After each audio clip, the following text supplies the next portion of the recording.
Hello and welcome to another episode of Plant Chores with me. My name is Rane if you're new here. I started collecting plants about a year ago and I now have I think I have 120. I need to do inventory of my plants again. Every 2 weeks or so, I like to do a plant chore video and give you guys close-ups as I do that. I'm always working on repots, propagations, or experimenting with different substrates. If you like watching that sort of thing, you're in the right place. Or if you just like to have these types of videos on in the background as you do your own plant chores, I'm here for you. This is not something that I do full time, although I would like to one day. So what I do is I film myself doing my plant chores throughout the weeks, and then I will put a compilation together for you guys in one video. I've also started a mission to make a ceramic pot for all of my plants. So I do have my own pottery studio in my garage that I just built. So I will be tacking on the update of that at the end of this video. Before we get started, I would like to invite you to my online community, Cozy Plants on SKOOL. Right now we are reading a book about plants. It's called The Light Eaters. If you want to read this book and have a discussion with us in the community, it is free to join. We also talk about our plants in there and we help each other out with issues that we have with our plants. Welcome and hope to see you there. In this video, I did something a little bit different. I recently had someone complain about having too many cuts in my videos, and I do that sometimes. Like if I'm tired, it will take me a while to think of something to say, and I will stumble over my words. So I like to cut those out. I don't want to be constantly stumbling over my words and repeating myself and coughing or sneezing or whatever. So in this video, I tried to keep it more natural. Do you see how I just like cracked my voice right there? So I normally would repeat myself and then cut out that crack, but I'm keeping it in right now. And I am having some more cuts in this intro just because it is the end of the day for me right now. And I am kind of tired. But in the next videos, which is going to be in the past, so I have like a compilation of videos of me doing plant chores. It starts in the past and it'll work up to the present. I kept in the longer pauses, so let me know what you think of that. If you think now it's too slow and boring to watch like that, let me know down below. Or if you don't really mind having all the cuts and cutting out long pauses or whatever, or me repeating myself, yeah, let me know either way. But let's go ahead and get started. I need to repot my Alocasia Regal Shield. The perlite is drying out super fast. I feel like it dries out completely like within 2 days. And it seems like there might be corms in there too. So I'm gonna switch it over to this pot. It's not that much bigger, but it's got drainage holes and I'm going to give it a larger cache so I can keep more moisture, like maybe about a third of the way up. And then I wanna go corm digging too. Let's take a look and see what we can find. This thing is very top heavy also, so I think this squat pot is going to help it stand up once I switch it over. And I want to use pawn, of course. How many corms will we find? Let's see. And I think I will probably reuse the perlite. I might just mix it in with my aeroid mix or something. Let's see, let's squeeze it out. This plant is super hardy. I love it so much. It's one of my favorite plants right now. And I think there's brown spots that makes me think it's corms, but I'm not sure if it is or not actually.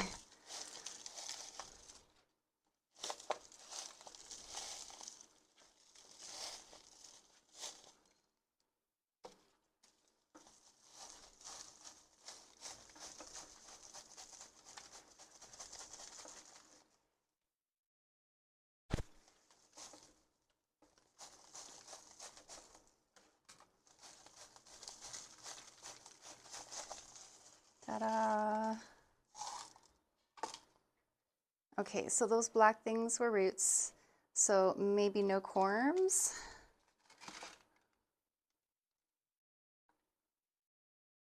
Oh, there's one. Yes. There is a corm right there. Oop, there we go. Yay. I have a baby.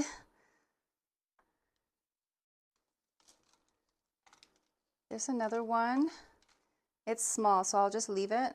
Oh, okay, so this black part, that is a corm. And there's more, but they're small, so I'm just gonna leave them.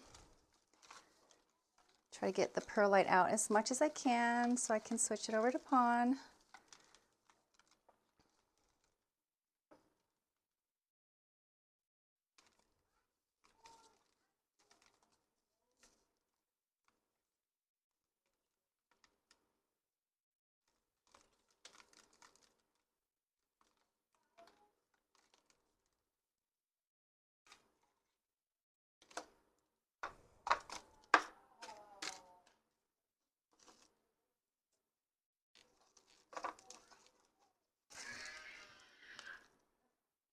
It has a nice fresh smell.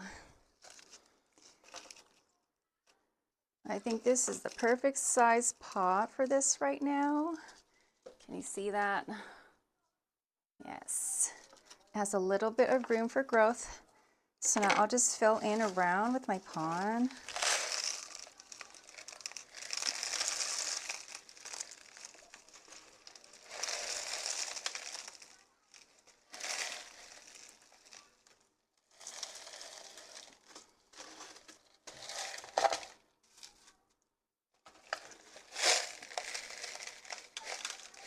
It's kind of dusty. I forgot to wet it.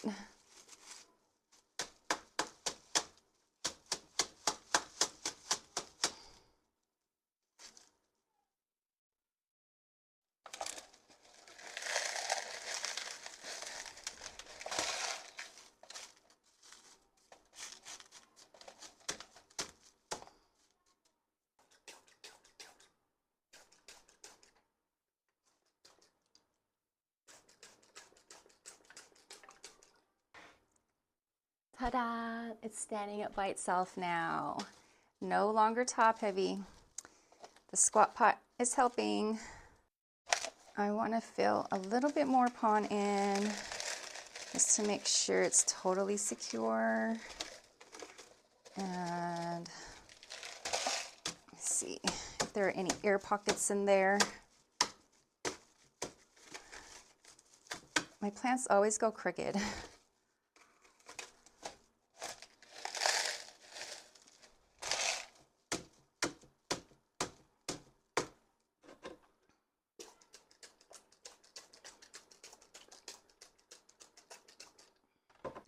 So beautiful. I love it so much. And I was thinking about turning it every so often so that all sides of the plant gets sun exposure so that the weirds don't get all wonky like this. I don't know, maybe if I let it like grow this way, I think that might be nice. Do you guys do that with your alocasias? I know that these are like ground dwellers and they like to have like the sun from above. But I don't have like a grow light that comes like shooting down from the top, so I don't know, I'm gonna try turning it. There is a huge gnat flying around right now. I thought it was a mosquito because we have those around here. Sometimes they get into the house, but there it is. It's really huge. I want to catch it and give it to one of my carnivorous plants. I know this gal is thirsty. She's been dehydrated for about a day, so I'm going to give her some Super Thrive water.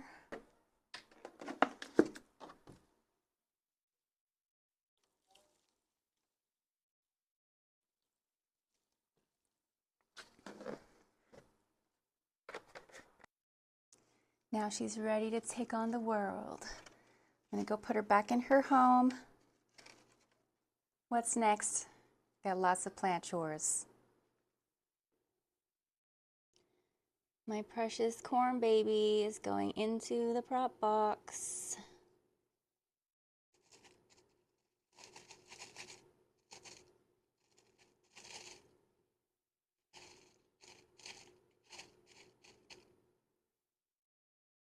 It's all tucked in.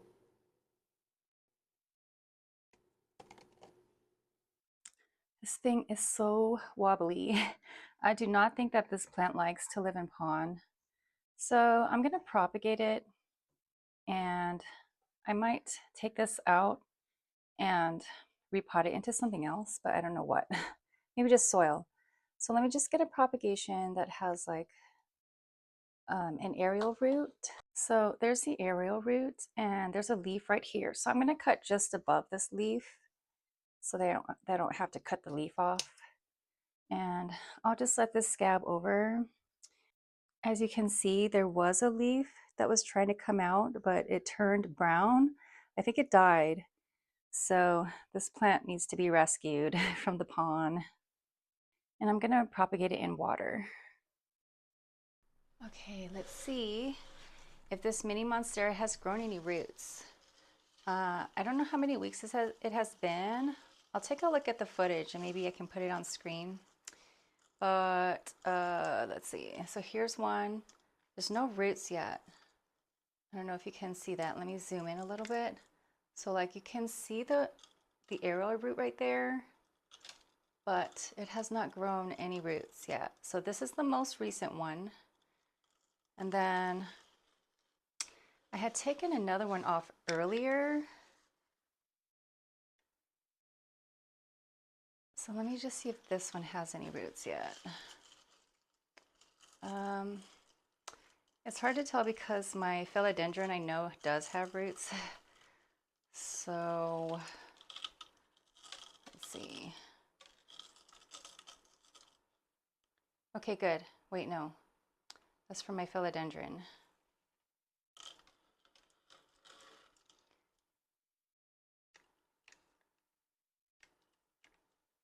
Okay, so this root is from my philodendron.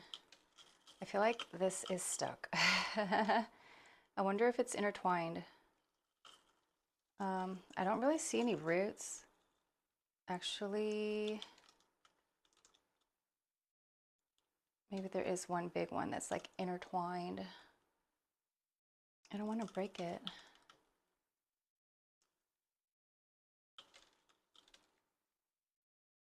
Wow, look at that.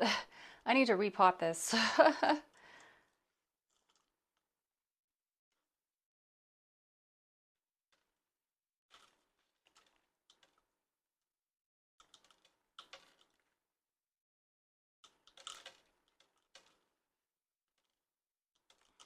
Okay, I can feel myself ripping some roots, but good news is that this Mini Monstera does have roots. It's just intertwined. There we go. Okay, I should really give these their own little vessel. There we go. So this one is saved. I can put this in some kind of substrate now, and I think I'm going to use my chunky mix.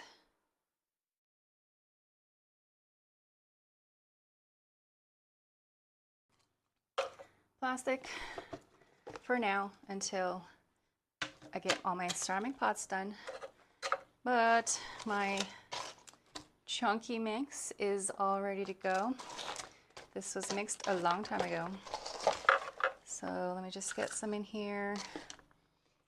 And I'm gonna put it in so that, here, let me get in closer. Only the roots are submerged. I'm gonna keep this stub right here out of the soil. I mean, it's not really soil, it's my mix. It has soil in it. All right, so I'll fill it in around that root. And this plastic container is a little bit large for this root ball, but it's the smallest I could find. And I really don't like using this mix because it's so messy. But this Mini Monstera seems to not like pond. It's interesting.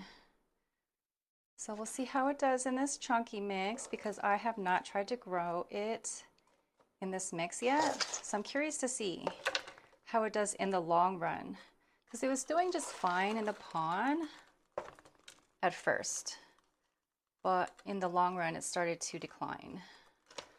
So there it is,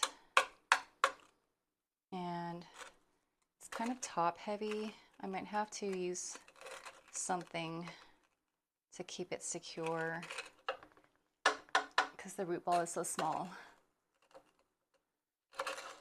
Or maybe I could just put a huge chunk here to kind of like prop it up.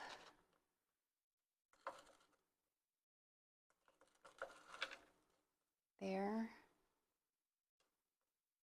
That kind of works. And I don't know if you can see, there is a new growth point right there. There's a tiny new leaf coming out. Yay. That's always a good sign. Oh, I don't know. It's like December right now, and I feel so hot. I was outside earlier, and it's nice and sunny, and it feels really warm. It must be in the 50s, I think. High of 60. I think it was like high of 60 or something. But is it even like, is winter even coming?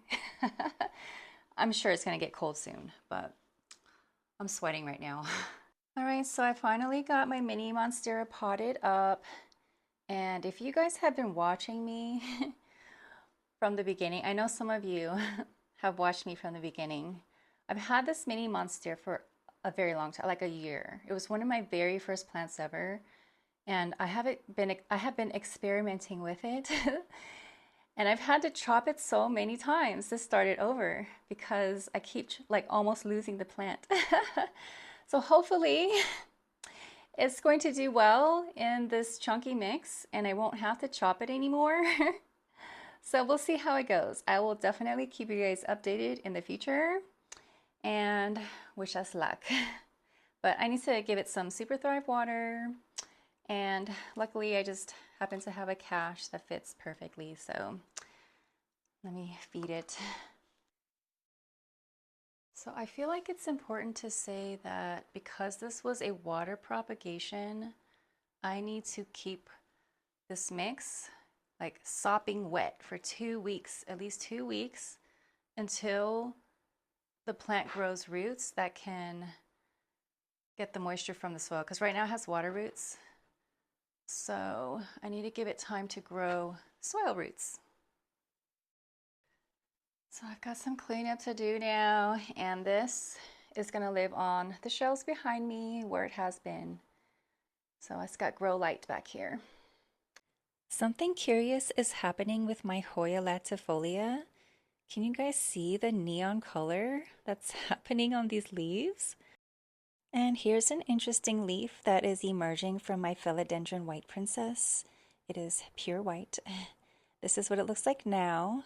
It has fully emerged and it is unfurling. I know that this leaf is not going to serve the plant because it lacks chlorophyll, but this is one of the reasons I love this plant so much, the milky white leaves. Okay, this is the last update of my video, and it is my propagations. I've got these 2 tubs full of all these different plants. There's one, and here's the other one. I had been keeping both of these inside of my cabinet because I just feel like the extra humidity like helps for them to root faster, and it really helps the plants like grow faster. So I've done this like many episodes back. I don't remember which one, but I did a buttload of propagations and I just put them all in the same containers, and they're doing really well. So I need to repot these things, but I need pots first. So I'm going to start working. I have started working on my pots, and you're going to see that in the next segment of this video. But I just wanted to share this with you. I'm feeling very happy about these. And they were in my cabinet, but I've run out of space in there. And these things are getting huge, and they're pretty much established, I think, with roots. So today they come out of the cabinet and they're going to have to live in my ambient. And I'm sure they'll do fine. But I don't want to shock them twice by potting them and then putting them in my ambient. So I'm taking them out, letting them acclimate, and then I'll repot them. So it's going to be a fun project, making little pots for all these little plants. If you guys are interested in seeing that, subscribe to my channel so that YouTube notifies you when I have new videos up.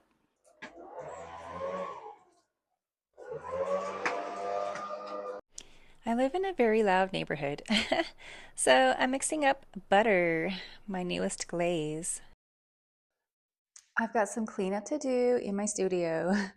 It looks really ugly and messy right now, but I need to get some glazing done, so that's what I'm gonna do right now. Luckily, I have lots of space on my shelves. I just need to organize. So I've got this bucket of glaze right here that I have just mixed up yesterday. And you're supposed to let it sit out overnight so that all the particles can get hydrated. So it's been a night and a day.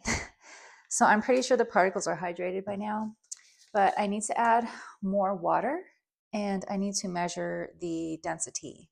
I just spent about 5 or 6 minutes mixing this up while I was watching one of my favorite potters on YouTube, Florian Gadsby. If you guys are interested in watching other people make their pottery, I do recommend him. I learn a lot from him. And there are lots of other potters that I like to watch too. And if you guys have any recommendations for me, if you have like a favorite potter that you like to watch online, I would love to hear who it is. I'm always looking for new people to follow because I get lots of ideas and inspiration, and I learn a lot from other people online because I don't have a teacher right now. I don't have the money to go get more classes. So it's really helpful to watch the videos on YouTube. Okay, but this is pretty much mixed up. I'm going to measure it now and I need to get the number to 57. And I was told by someone that this is actually used for beer and not necessarily for glaze. But this is what I got from the website where I bought my glaze from. So this is what they use to measure. So they have their own numbers to find out like what consistency it should be. So I need to try to get this to 57. Let's see what it is right now. It is super thick right now, and I need to tip this over so that my, I always forget what this is called. Oh yeah, that's way too thick. I need to add water. So I added a little bit too much water. It's at 56, but I think it'll be fine. So this is the pot that I want to glaze. And what I want to do is put my black satin glaze on the inside and then put the butter color on the outside. Like maybe, I don't know, should I do like a third only at the top or 2/3? I definitely want to leave the bottom exposed because I don't know if the glaze is runny or not. If the glaze runs past the bottom and touches my shelf in the kiln, it will totally get stuck to the shelf and the pot will be ruined. So the first thing I'm going to do is glaze the inside with the black. I have just finished glazing the insides of the pot. So that's going to be the satin black. And I'm going to have to wait overnight for these to dry, and then I can glaze the outside with the butter color. And I'm going to experiment. I'm going to do butter on one, like only butter on the outside, but the other one, well, I haven't decided which one yet. I'm going to layer first butter, and then I'm going to put black on the very top and see how like it interacts with the butter color. So I'm really excited. I can't wait to see how these come out. It's a long process, but it is fun. Here is the result of my latest glaze firing. They are not the most beautiful pots, but I am still in my learning phase. I am documenting my journey and I hope that my pots will get better and better over time. I am enjoying the process and I can't wait to see my plants in these. I just finished editing this video. If you made it this far, thank you so much for watching. Have a good night and enjoy your plants.